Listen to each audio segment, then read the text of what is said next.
And thank you to Microsoft and to the Yammer team for inviting us to speak today. We're excited to be here and share what we can with you to help you with your Yammer implementations. So what brings you guys here today? Maybe you're here because you got to go back and actually do this Yammer thing. Maybe you're the boots on the ground. They're going to make this happen. Or maybe you're here because you're restarting your network after a big spike and then fail. That hasn't happened to anybody ever. Okay, everybody that happens to. Or maybe you're here because you believe in the power of Yammer and the power of social enterprise to connect people to people and people to information within your organization. But you have to sell it, and you have to get it into the minds of your team and your executives. So whatever the reason you're here, we're glad you're here, and we hope you get some of those answers here today.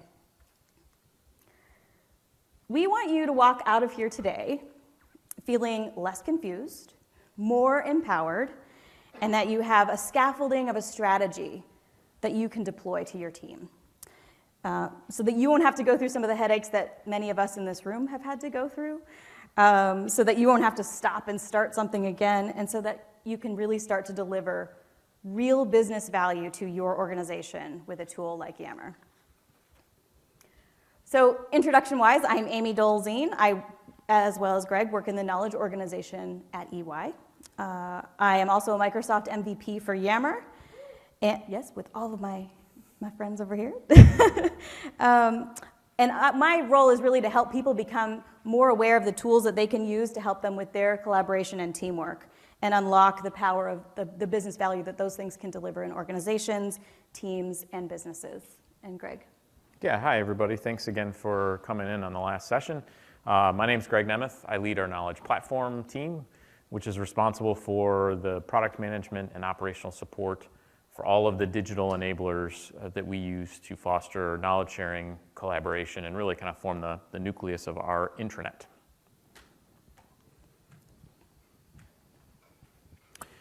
Okay, so one of the things that we wanted to just probe and kind of provide that level of thought, and I think across the week we've heard all about the inner loop, the outer loop, where Yammer fits with that, and that really helps just to put context around and how to make sense of all the different pieces. I think the other thing that we're trying to really reinforce is the business value that you can derive out of something like Yammer. And for us at a professional services organization and looking at what's happening in the market, I think there's really three key trend areas that are very relevant to the dynamics here. One of the trends is just the explosion that you see and the pace of expansion of technology, and I think we're all very familiar with that. But really trying to recognize that impact with organizations and what that means to them, how it changes the landscape in terms of how they think about their customers. What are those expectations of customers? How they think about the industry segment that they may be in and how that's changing, and how you see industry segments that are converging as a result of the dramatic shifts in technology. And then finally, even trying to understand, who is the customer for a business? Who are my competitors? If I'm Ford, do I need to be recognizing that Google is now my competitor? If I'm, say, a retail establishment in the food industry, do I need to be recognizing that Amazon is now my competitor? And how do I deal with that, as an organization? Second dynamic, real quickly, is just the changes in terms of the workforce. For the first time in history, we've got 4 generations of workers who need to be able to interact with one another to be productive. Well, how does an organization grapple with that? You've got this huge explosion of millennials now joining the workforce. What do you do with the now contingent workforce, where perhaps a portion of your employee base aren't full-time employees? They're folks who might sign up for a project or an initiative here or there. Well, how do you make them feel like they're part of that organization? And then finally, just the changes that we're seeing with the geopolitical scene. Whether it's Brexit or just the rise in nationalism, what does that mean for an organization? The uncertainty that poses to that organization. Here's really where something like Yammer and that outer loop with collaboration can really help with innovation, can help with organizational agility, to not just defend the organization in terms of some of the challenges that they're facing in the market, but also really help them to take advantage of the opportunities that are also inherent within those 3 trends that I mentioned. Thanks, Greg. So before we dive into the details of the scaffold that I mentioned earlier, I want to tell you about something that actually happened in our network and the kind of value that happens all the time, the kind of conversations that happen in our network every day because we put this scaffolding in place. So a guy in India posted that he was looking for, he was working on a proposal, and because that's what we do, that's one of the things we do, we put proposals together to go to businesses and do an activity for them and do an analysis for them. What are our credentials on food commodity trading organizations? And just a few hours later in the United States, another person replied and said, our commodity teams market has some qualifications and we work with food and commodities often. What type of work would you be doing? We also have performance improvement in the US, Australia, and New Zealand that you could look into. The very next day, somebody in Australia posted, we've got strong global credentials here with a number of agribiz traders, and we did some audits of X, Y, and Z. We won engagements with ABC. Key contacts that you should reach out to are Joe, Ling, and Ernst in all these other countries.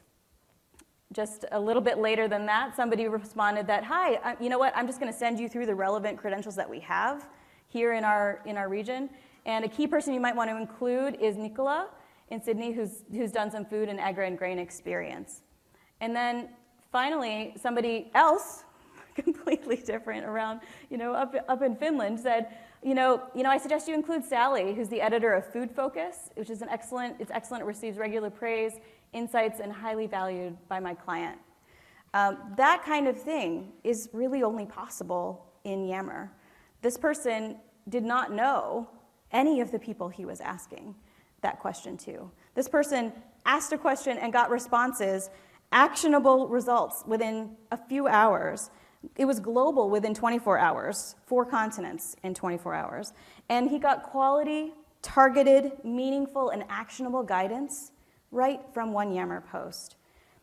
So if you plan for value, you can also plan to collect stories like this and see this in your network too. Another thing that happens in our network, because we have embedded Yammer in a lot of places wherever we possibly can, we have, Greg mentioned this in a session he gave yesterday with Naomi Moneypenny at the end of the day, so do check that session out. He mentioned that we have, we embed Yammer below some of our document displays. So we've got a document here that's in our knowledge platform. It's got contact information on the right-hand side. It's got an abstract and some metadata below that. And then below that, we also we hook in a Yammer embed. And when you do that, people respond with thanks. You know what, I used this document for a completely different purpose and it was perfect. Somebody else might, in that conversation, actually said, have you thought about including A, B, or C? I used it, but you're really missing A, B, and C. You should probably think about including that, and that goes back to the author. And then another one just said, thanks, this is really helpful. That's real business value, just being able to connect your knowledge to people and people to people. So these are just some of the little snippets of value that Yammer delivers to us every day and can deliver to you. So a little bit about EY. We operate in 150 countries. We've got 250,000 employees all around the world. But no matter how big or small you are, what we're going to share with you today is hopefully going to help you along your path. At EY, we do encourage and expect high-performing teams to exhibit collaborative behaviors. New media tools like Yammer build trust and help people model and embed new ways of working and foster an agile and innovative culture, just as Greg mentioned.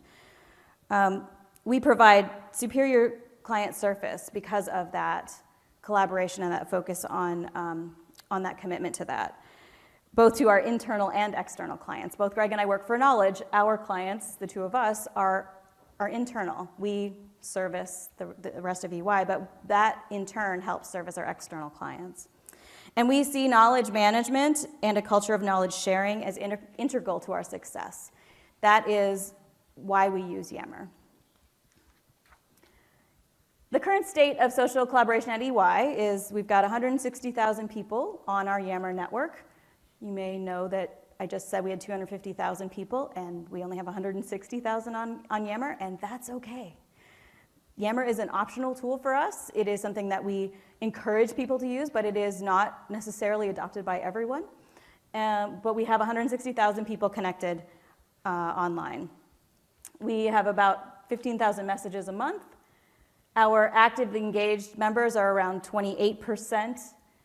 We do measure whether or not messages in that network contribute to a conversation, because we believe that's really the power of Yammer. Yammer is about the conversation around the content. And then also, about 65% of our senior level client-serving people have accounts. We did a survey recently of those people, and they replied that 84% identified that the content that they find, that they locate via Yammer, is valuable, and 85% said that it was easy to find. So when search gets even better, that number's going to go up, but it's already 85% for us, so that's great for us. It is fully integrated into our knowledge platform, which I showed earlier with the document preview and the Yammer embed below. We have it kind of everywhere where we possibly can embed Yammer, we do. And that 4,000 new members a month, as Greg mentioned in the session yesterday with Naomi, we have a constantly new workforce. We hire a lot of new graduates every year and experienced hires. So we have a lot of people joining our network, rolling every month. Victoria asked a question in the Yammer panel yesterday, I think it was the panel yesterday, about how do you, without fancy analytics, because we don't have those either. We build our own, but we don't have all the fancy third-party stuff because of the same reasons that you have, Victoria. One thing that I like to measure is just the number of times that somebody says thank you in our network every day, just as a way to guide whether or not people are getting that value. And I did get a challenge once around this saying, how do you measure the sentiment of the thank you? Are they being snarky with their thank you, or are they being genuine? And when I look through the threads that are connected to that thank you, I see real, genuine thank yous. That was great, I really needed that thank you. And we see in our network 70 times a day. 70 times a day somebody says thank you. That's 70 little ways without having to use a hashtag, without having to use any fancy analytics, to go look at those posts, and you could find a success story in any of them. And find your way to, if there's one that looks really, really interesting, reach out and see if you can build a little success story around that using Leslie's success story template that she and Joe mentioned in their GSK presentation earlier this week. So yeah, you don't need the fancy software, just a little elbow grease, and you can figure this out. So, Greg, please take it away. Yeah. All right. So, what we want to really walk through, and really the crux of why we wanted to share our story, was just to talk about, what are some of those keys to success? What are some of the things that can really help guide your path? Again, as Amy mentioned, whether it's I'm just launching Yammer for the first time, I'm trying to roll it out and introduce it to my organization, or we've run into a number of barriers, we're really looking to try to elevate the value that we get out of it. So, from our perspective, just based on what we've experienced, there's kind of three areas that we felt were noteworthy. And we'll break it down and kind of walk into these in detail. But, first, know your organization, understand the dynamics that would work well with Yammer, and so that you're swimming, downstream, not upstream. Two, be very intentional with your strategy and very specific about defining what success looks like in the form of Yammer in this case. And then, third, really driving that adoption engagement ultimately to achieve the business value that you're hoping to gain, and be explicit about that so that that's well understood, whether it's a stakeholder that you're dealing with or your users. Because again, that what's in it for me at all levels of the organization is really critical. So just to look at each one of these in a little bit more detail. So we first, talk about, knowing your organization. And so for us, at EY, when we launched our Yammer network back in 2013, it was really important that we understood just the risk element that is in our culture. Now again, this is EY, it's not going to be your culture, but the point here is that you really need to recognize those dimensions, because at the end of the day, it's people who are going to activate your network. It's people who are going to have those vibrant conversations or not. So it must be something that fits with the culture. So for us, we knew, and it wasn't just a check the box exercise of, hey, in order to deploy, we've got to go through, a number of compliance-oriented steps. We knew that we had to be very explicit about the perceived risk at the various levels of our organization. And you can see the critical factors kind of in the center there in terms of what folks were concerned about, whether it was an end user or whether it was somebody from our general counsel's office. So what we agreed to do was really kind of establish 5 different controls, if you will, to really help safeguard and ensure that at the end of the day, we were being very responsible to the regulatory commitment because we operate in a regulated environment, and just responsible to one another as fellow EYers. So I won't go into the details of the components. If you've got questions, happy to talk afterwards about what that means in our context. The important point, though, here is to be very thoughtful about recognizing the dimensions of your organization that are going to work well or potentially provide barriers to your Yammer adoption, and to really incorporate that into your planning. For us, it was the risk and responsible use dimension. For you in your organizations, it might be something completely different. So second, be intentional with your strategy. And this might sound really simplistic, and yeah, sure, I understand what that means. But it never ceases to amaze me when I talk with someone who's struggling with the deployment, and I'll ask them the question, well, what are you trying to achieve? And frequently, I'll give vague answers like, well, employee engagement. Well, what's employee engagement? And what does it look like in your organization, and to what end? That's the important piece here. It's not just to go ahead and deploy something for the sake of doing it. It's really to have that concrete understanding of the objectives, the outcomes that you're looking to produce. So, when we looked at this originally, we spent a lot of time investigating specific scenarios, use cases that would make sense, where we were expecting Yammer to derive, tangible value, in our context. And you can see the use cases, listed there. But we also were extremely intentional about the outcome. So not just the business scenario, but the outcome that we were hoping to produce. And for us, it was all about, being competitive in the marketplace, help our client serving audience to win new business or enrich the relationships that they have with existing clients. And then also to build high-performing teams. I mean, that's where we really felt Yammer would be instrumental. So it's important that you're thoughtful about that and very specific about the areas in which you're expecting Yammer to add value, because otherwise, without that intention, you're kind of rolling the dice in terms of what's going to happen. Now, at the same token, that doesn't mean that you're kind of cemented into something from that point going forward. I mean, the other part of this is also recognizing and evaluating on a continual basis what works and what doesn't. And in our case, we saw some use cases that are highlighted in red as really sticking and cementing our organization. And then other use cases, not that they weren't happening, but they were frequently happening or being manifested in a different business scenario. So it's not that we don't have leadership engagement, but what we have is informal team communication. And that's how users recognize the power of Yammer. It's not that we don't use Yammer for onboarding. It's the fact that it gets expressed in terms of awareness across our service lines or our lines of business. So again, it's be intentional about those use cases, about what you're looking for, but also be willing to evaluate them, understand what's really working, and then shift gears accordingly. And then finally, be open to new use cases. I mean, there were things that we hadn't anticipated. I mean, the event one, it sounds pretty obvious, but we weren't really focused on that when we initially rolled out Yammer. Well, now, just given the uptake and the recognition of the value that can add in our organization, yeah, that is something that we reinforce, and we put some investment around that to help the organization to continually take advantage of that particular business scenario.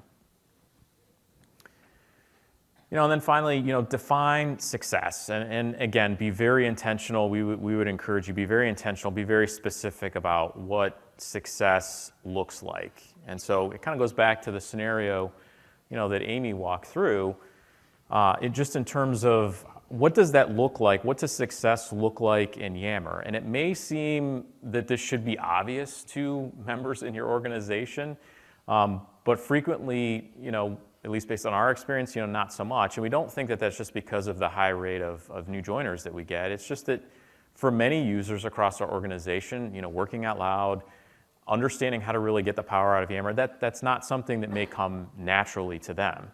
So again, being very specific about defining what that success looks like, and in our case, in terms of translating that back into those business scenarios so that you can paint a very, very clear picture at the end of the day to your organization. And again, it's not so much about being overly simplistic, it's about helping folks to directly understand and make the connection. Because at the end of the day, for them, this is an additional investment that they need to make. This isn't a compliance exercise, and we wouldn't want it to be a compliance exercise. So it's got to be really clear. It's got to be something that they can recognize that's part of their daily routine where they can see that benefit. Thanks, Greg. All right, now we're on to my favorite part, driving adoption, engagement, and value. That's what I try to do every day. And really, there are 3 levers that you can pull to do these things.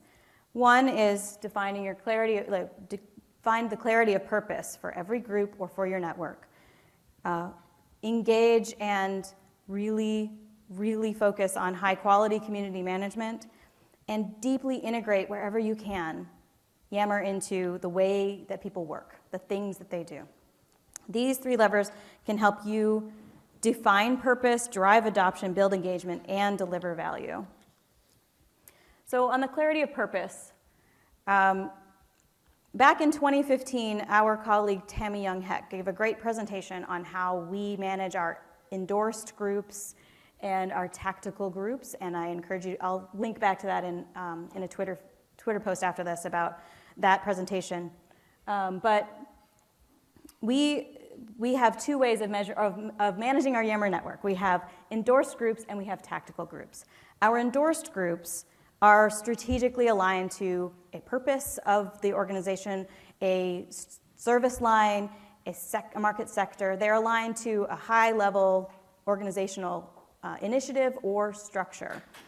We also have tactical groups that are expedient and organic. People form them all the time by themselves. They could be thousands of people, they could be 8 people.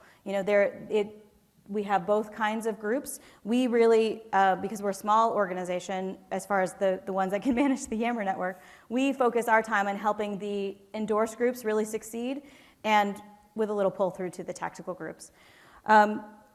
Our endorsed groups are designed to meet key business challenges. They do, in our network, because it is so large, they do help provide some organization to what can appear to be a bit chaotic. They give some anchoring points to, here's the list of the official groups that you should join to get the official information about that group or have official conversations about that thing.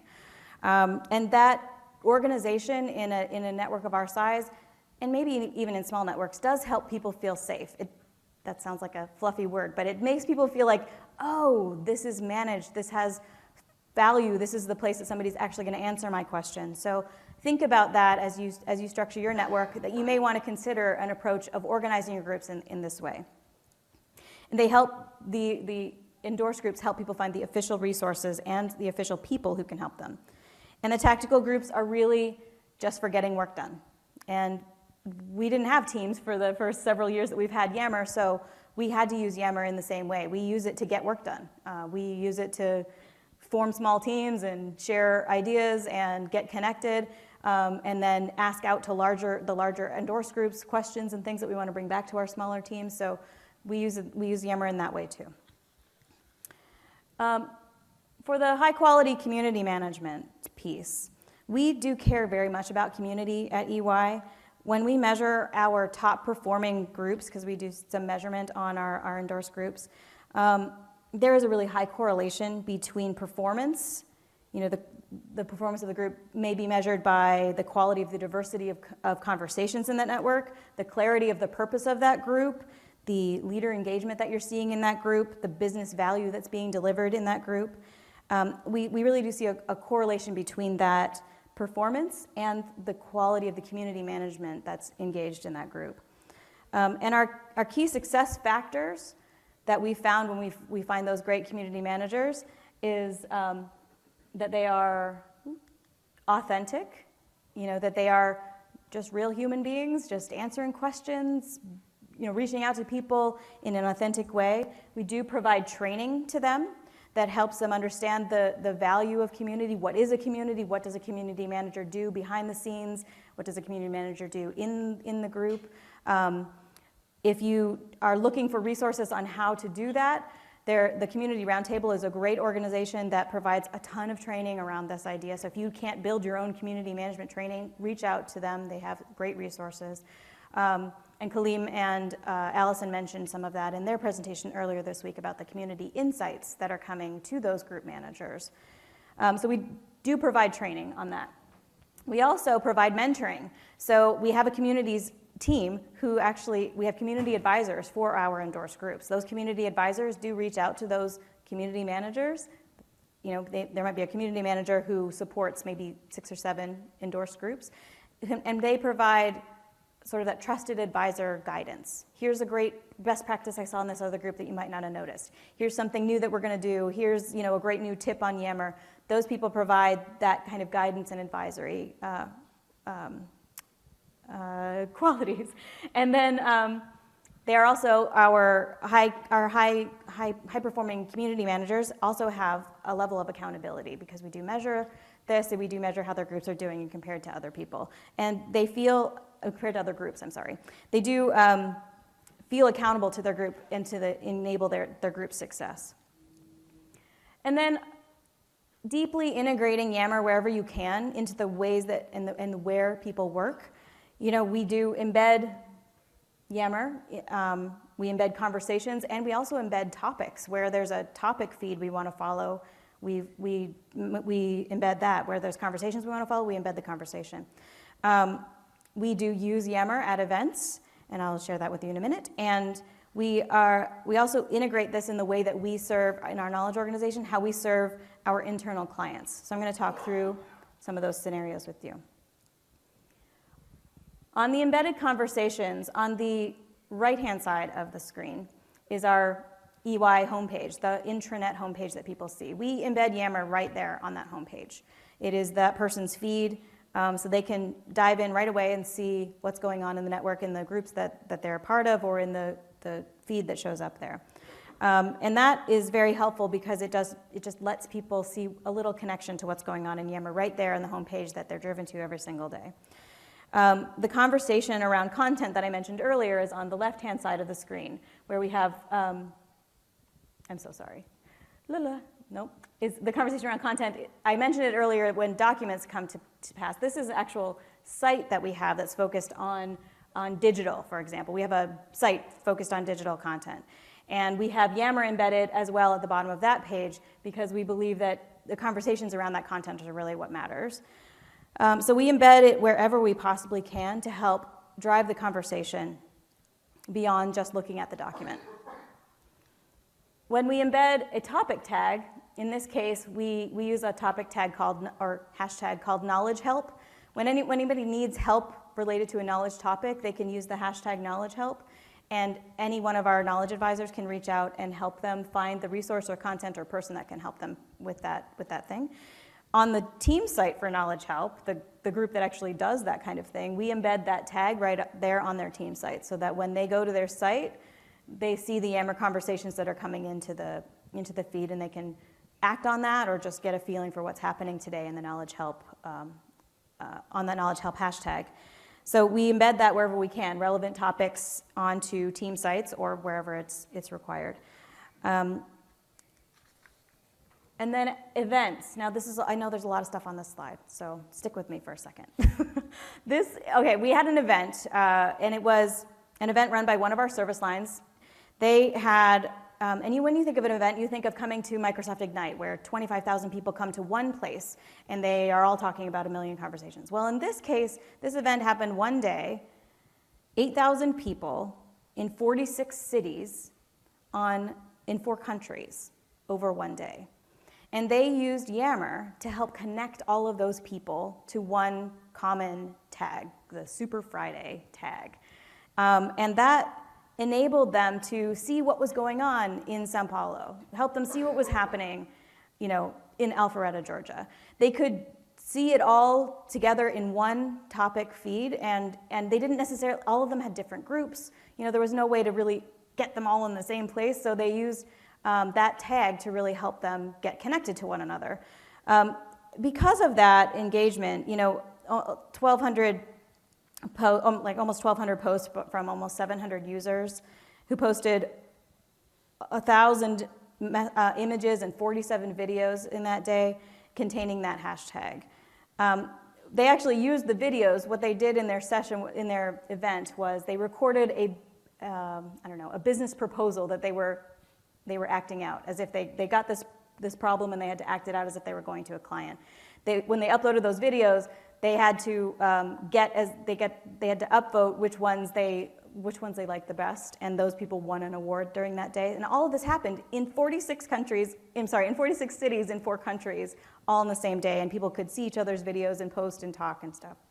In the network as a whole, as a result of that, on that day, the number of posts on that day were 180% higher than they would be on a typical day, just because of that event in the network as a whole. And the overall posts, including but not exclusive to the event, went up 300% compared to a typical day. So that was really, really great for the network as a whole. It was great for them. It was really great for their service line, but it was really great for the network as a whole to see all this stuff happening. And then we also saw new joiners joining the network at a rate of 45% higher than they would on a typical day, because people were joining the event and they were joining Yammer, and they could just log in and they could get engaged. And 4 out of 5 people who posted that day had not posted in Yammer in 6 months. So it was really nice to see them re-engage and really see some new value in Yammer. And after the event, 3 out of those 5 continued to post in Yammer. So this was one of those new use cases that we hadn't yet planned for, but really became a strong way to connect people to people, people to information, and a way to something unique. We could not do that in any other way. You don't necessarily want your internal business proposals being publicized on Instagram and Twitter. Well, maybe you do, but we don't. So we had Yammer to be able to do that. Then finally, this is a market sector use case. This is where I said the third thing of how we service our internal clients, how we help them do their work, how we connect them to knowledge. We have a market sector in our network that really uses Yammer very well. They have their own strategy. They built an entire strategy around it, and they started with thinking about the use cases on the left-hand side here. The use cases that they wanted to use Yammer for, and they were to encourage innovation, share competitive intelligence, communicate new activities, and identify and celebrate expertise. Those are the 4 use cases that they started with. And what they did was, with their strategic intent, they used a combination of both public Yammer groups and private Yammer groups to drive those 4 use cases. They did really focus on getting some leadership engagement, making sure that the leader of that sector and the service lines within there were engaged in their public groups, and then even sometimes in the private groups, helping people feel encouraged to post. They did integrate it and align it to the rest of their communications and other strategy of how they're going to serve, how they're going to get information to the client-serving people to make sure that they know what to do, or they know who to reach out to when they have a question. They have a few community managers within that market sector that really help each other, that help share information from one group to another, that help build those bridges that are really needed. And the other great thing that they really wanted to do is they found that Yammer has really helped promote self-service, so that when you have a small organization trying to support thousands and thousands and thousands of client-serving people, sometimes self-service really helps. And having Yammer there as a place where they can ask questions and get answers from other practitioners has promoted this self-service ability, and that is really, really helpful. They found that with deep integration, it gives them that efficient way to harness knowledge, conduct content gap assessments, like where do we not have enough documentation on this particular process that we need to provide, answer questions for each other and for client-serving people, respond quickly to pursuits, and connect the dots for clients. And one of the industry sector knowledge manager said about how they've used Yammer is he said, we look at Yammer as more of a suite than a standalone product. As a suite, people are more likely to find what they need, and Yammer enables practitioners to interact more with each other and requires less of our knowledge team to guide the conversation. So, how did they do this? They thought about their strategy. They planned it very well. They also are flexible in their approach. So, they didn't say you can only do your stuff in public groups. You can only do your stuff in private groups. They were flexible in their approach. And all of that helps them deliver good service to their internal clients. So back to where we started. These are the three main keys to the sustained success of a Yammer network for us, and we hope for you. And we hope that this has been helpful for you, and we are happy to take any of your questions and any comments at all. So thank you.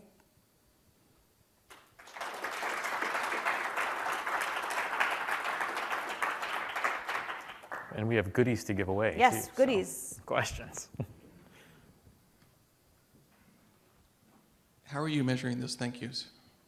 How am I measuring them? I just look at the number. No, I mean, you're reading every post in Yammer and... Oh, no. I use this, actually, I use the search bar. I search for thanks and in quotations, thank you. And I count up the number compared to yesterday and the number today and math. I use math. Very high tech. I use math. Very high tech. Yes. Hi. Can you tell me a little bit more about training and training? How did you train your people? Oh, training on Yammer itself? Mm-hmm. Yes. Okay. So how do we train people on Yammer? We use a lot of self-service materials. We, over the past several years, have built a whole library of information in our Yammer 101 group. We encourage all of our community managers to point their people to that content. We surface it everywhere we possibly can. It's connected to a million different documents all throughout the organization. And that is really where we found the most value, is in that self-service nature. We do, when people join our organization, they do get a welcome to EY session, and they get a little bit of training. They get an introduction to Yammer, a little bit. But they do get a little introduction to Yammer there. But we do not have a formal Yammer training or program at this time. We do have a training deck specific to community managers to help them understand how to manage their community in our network. And that is going to get a little bit more of a formal boost coming up soon. So we do it in that way. Mostly self-service is our way of training. Yeah, I mean, I think the one exception to that, and Amy, you can comment on this, is with those endorsed Yammer groups. So, Amy talked about the two different variations of Yammer groups. Definitely the tactical kind of organic is very self-serve.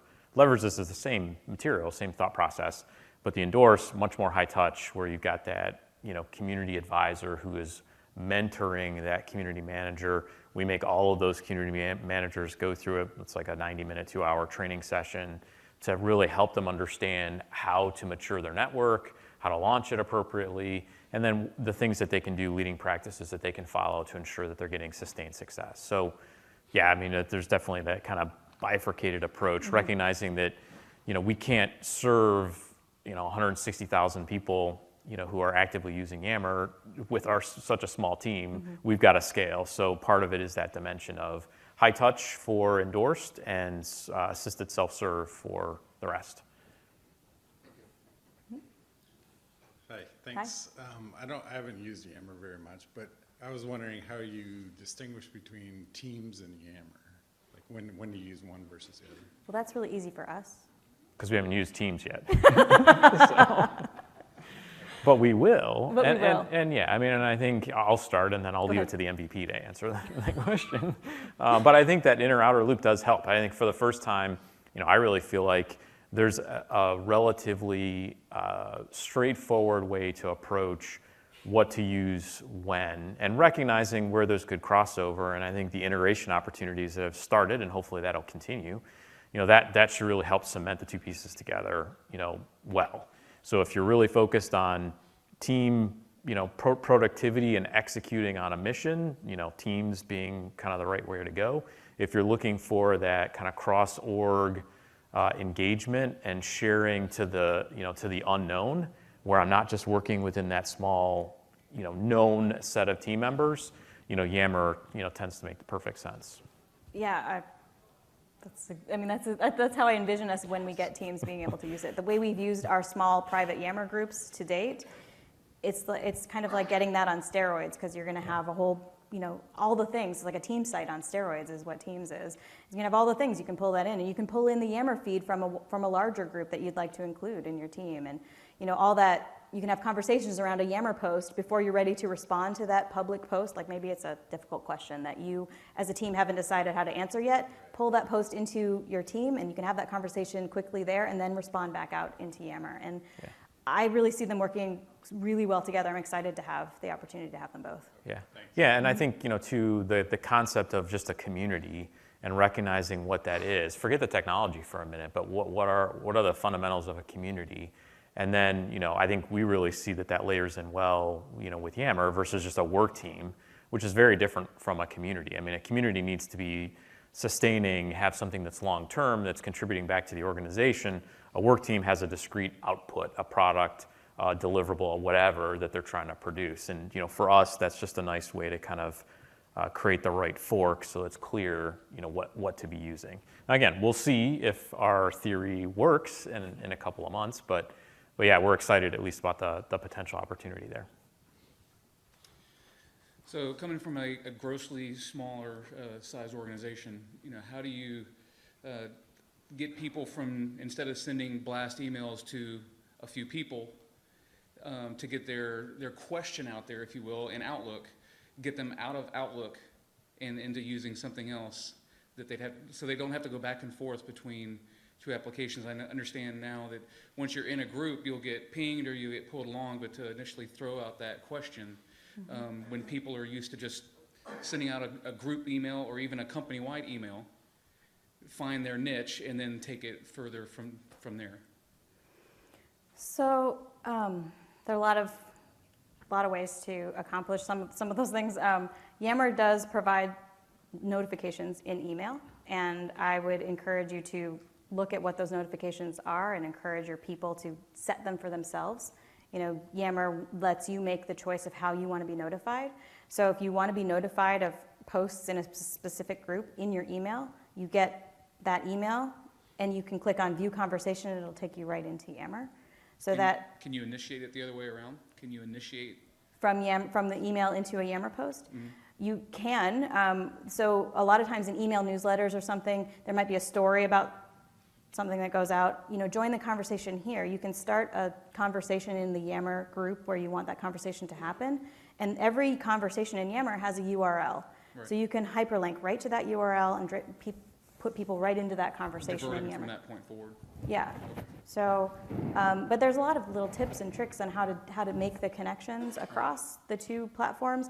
But the user is really in control of how they want to be notified. So make sure that they are aware of that. And I think the main question is not the notification, but the initiation of getting them out of their comfort zone of Outlook that they're in 95% of the day, and trying to push them to this other, probably more rich tool that they can be a part of.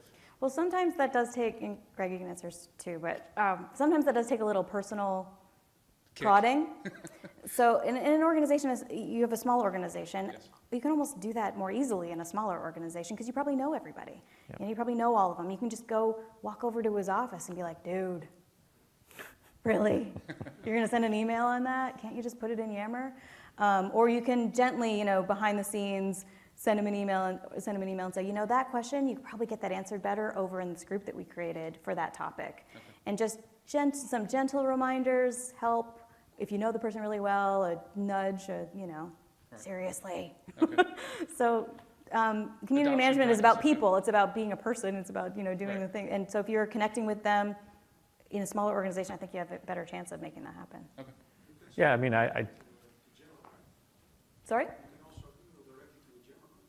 You can email directly to a Yammer. There's Sure. lots of connections. You're right. You Yep. can email to a Yammer group. So Yeah, I mean, I think that the only other thing I'd add to that too is, at least in our environment, we understood how well-founded email was in our organization. So we purposely, intentionally stayed away from trying to position Yammer as an email killer, because we knew that it just was going to turn people off. So, I mean, there might even be a strategy of just working on getting fundamentally what works in Yammer and focus on that, and that might help people to see it live as opposed to twisting their arm over, hey, don't put it in email, put it in Yammer.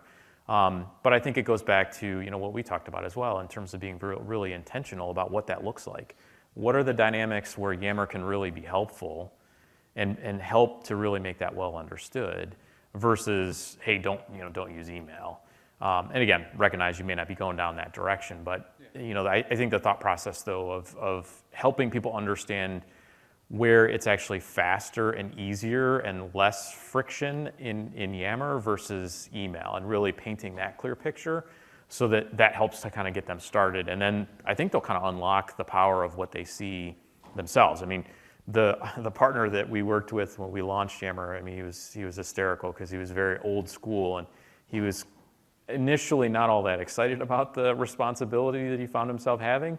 But once he saw the team working together, he saw it as a huge time saver where he could just kind of scroll through the feed and he instantly was caught up to date rather than having to sift through, random email, random disconnected email, et cetera, to try to make sense of it all. So, again, I think it goes back to, having that good strategy to paint the picture of where Yammer can be successful. And it's not going to be successful in every use case. There are going to be clear use cases where Outlook is the best way to communicate. Fine, help to just really position those. Thank you very much. Do you have any recommendations for companies, specifically EDUs, that have separated their users into two different Yammer tenants? And specifically also with, that being one unique challenge, obviously an EDU, and then the challenge of adoption versus the plethora of other tool sets that are out there, and the lack of education that we do for users in the education space, if that makes sense. Okay. So I don't have any expertise in the education space. I flip back and forth between about 6 Yammer networks every day for the various places that I'm a part of. So I'm very familiar with doing that context switching. There are some networks where you can, as I said, every post gets a URL. So if you need to share something from one network to another where people might be similar, you can, share from one. So go over to this network to find that information. The second part of your question, like how do you, with a plethora of tools? Yeah. So that's never going to go away. Think about your personal life. How many tools do you use on your phone every single day? And I think it's absolutely fine to have a multitude of tools to do your job. Personally, I think that's fine. I actually like having certain tools for certain things. I think what it comes down to for a specific team or specific group of people is something that, a term that Susan Hanley mentioned this week. What is your collaboration contract? What is the way that group of people has agreed to work? Is it just this tool, or is it this tool and that tool together? What is it that's going to make sense for that team, for that group of people? You can't decide that out. You must only use this. You must only use that. Well, that probably won't work. So, yeah.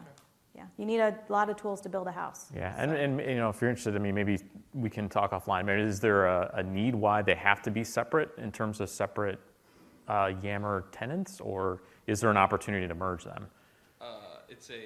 Or are there legal or regulatory requirements that keep them separate? Incorrect interpretation of those, but yes. Okay. Yeah. Got it. Well, we had a gazillion Yammer networks when we first started, so we had to go through that pain of merging. and figuring out how to convince people. I think the smart thing, though, is that we got consensus that we were going to have one Yammer network. We weren't going to allow the organization to splinter, because, yeah, inherently that just creates additional barriers. Okay, cool. Thank you. Hello. Hi. Most of the success stories I've heard about this week on Yammer had a strong community manager, knowledge, HR, communications involved. How do you get the conversation out of the IT shop and more towards those groups? How did it work in EY? Well, again, I think for us, it was really focusing on where were we hoping to get value. And we intentionally stayed away from the very IT-centric use cases so that we could really focus our adoption energy around the rest of the business. And it's not to say that we didn't want the IT involvement or didn't want the interaction. Yeah, we did. But our assumption was that was going to come along with the ride anyway. What we needed to do was focus on kind of the red dots or yellow dots who were kind of unsure of what they could get out of the whole experience. So, it was identifying, stakeholder by stakeholder, and then positioning Yammer in a way that made sense for them. So in our business, quickly, the profile of an auditor is very different than the profile of an advisory practitioner. An auditor is very risk averse, deals in the most regulated of environments, and an advisory is kind of the cowboy who's out there trying to win business. So the way that we talked about Yammer to those two audiences had to be very, very different. The use cases that we accentuated in our communication were very much catered to what would work with that group versus the other. So that would be my recommendation, is kind of segment your audience and have a distinct strategy for each segment that makes sense for that segment. And understand what are some of those barriers going in, and really be thoughtful about how to remove those barriers right away, whether it's a partnership, whether it's recognizing a change that has to occur. But again, we spent a lot of time before we even opened the door to Yammer, having conversations with stakeholders in our organizations to really get that stuff cemented first. That's kind of how we tackled it. That's what we're missing. They made it an IT problem. Go solve collaboration. Yeah, and that's always going to be a challenge if it's just one dimension, and again, IT has to kind of wrestle with that. Through one practical question, I work for a multinational company with people in different countries. I just want to know, do you have same groups in different languages? And if you do, how do you make them interact to each other? Let's say someone posts something in French. How can someone in English can answer to that? Yeah, there's a translate feature in Yammer that is a machine translation. So whatever your natural language is, you can set that as, in the same way that you might see it in other social platforms. It can translate. It's a machine translation. It's not perfect, but it's better than nothing, and at least keeps the conversation started. But we actually do in Latin America. We have some groups that are only Spanish, only Portuguese. And that's fine. That's how they communicate with each other. But if you need to dive into that conversation, you can translate it. Yeah, and again, I think it's context specific. So if it's a group that's very geo-focused, it's perfectly reasonable to have it in that particular native language. And then community managers understand if there are, learnings and items that could be benefit from sharing with the rest of the group, and at least in our organization, that recognition is there that, they've got to go ahead and make that post and just, talk about it in English when the audience is a mixed audience. Mm-hmm. Again, you can handle that in terms of how you're thoughtful about structuring, that rollout and how you want that execution to occur. And then again, what you want the role of those community managers to be. And as Amy said, there's great tools in terms of the translation capability to help foster that. In our case, we can't leverage it because, it takes the content outside and that poses problems from a risk and legal standpoint. So we solved it in a non-technical way, really dealing with it from more of a community management exercise. Okay. We did it, you guys. We did it.